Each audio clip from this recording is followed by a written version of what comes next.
بسم اللہ الرحمن الرحیم۔ السلام علیکم ورحمۃ اللہ وبرکاتہ۔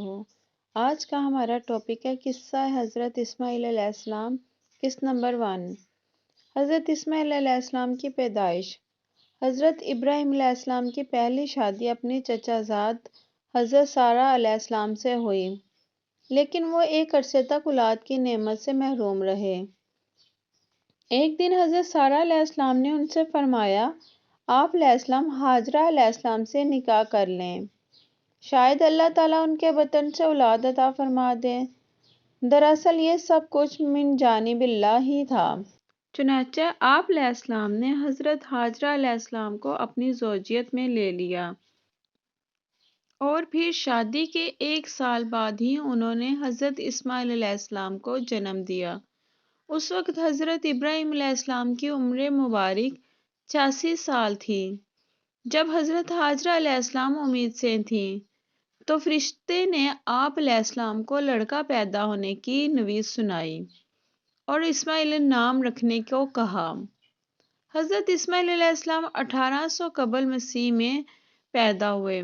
ایک نئی آزمائش۔ حضرت ابراہیم علیہ السلام دعاؤں، آرزوؤں اور تمناؤں کے بعد پیرانہ سالی میں پہلے فرزند کی پیدائش پر خوشیوں کا بھرپور اظہار بھی نہ کر پائے تھے کہ انہیں ایک آزمائش سے گزرنا پڑا۔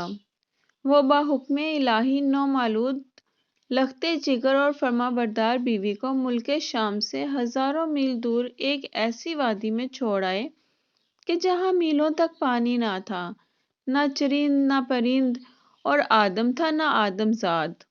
بے آب و گیا ویرانے میں، وادی فاران کے سنگلاخ کالے پہاڑوں کے درمیان، تپتے صحرا کے ایک بوڑھے درخت کے نیچے اللہ کی ایک نیک اور برگزیدہ بندی اپنے نومولود معصوم بیٹے کے ساتھ چند روز سے قیام پذیر ہیں، جو زاد راہ سات تھا، ختم ہو چکا۔ ماں بیٹا بھوک پیاس سے بے حال ہیں۔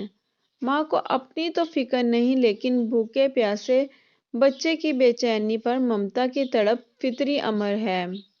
لیکن اس لک و دک صحرا میں پانی کہاں؟ جوں جوں لخت جگر کی شدت پیاس میں اضافہ ہو رہا تھا، ممتا کی ماری ماں کی بے قراری بھی بڑھتی جا رہی تھی۔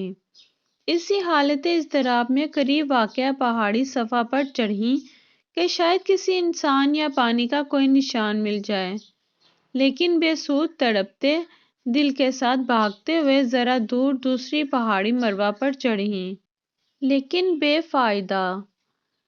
اس طرح دونوں پہاڑیوں کے درمیان پانی کی تلاش میں 7 چکر مکمل کر لیے۔ آب زمزم کا جاری ہونا۔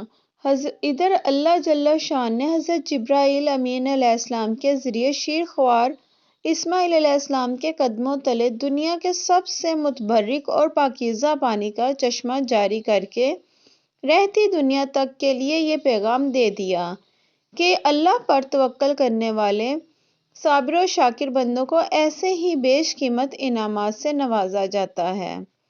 حضرت عبداللہ بن عباس رضی اللہ تعالیٰ عنہ سے روایت ہے کہ نبی کریم صلی اللہ علیہ وآلہ وسلم نے فرمایا کہ اللہ پاک حضرت اسماعیل علیہ السلام کی والدہ پر رحمت فرمائے، اگر وہ پانی سے چلو نہ بھرتیں اور اسے رکنے کا نہ کہتیں تو وہ ایک بہتا ہوا چشمہ ہوتا۔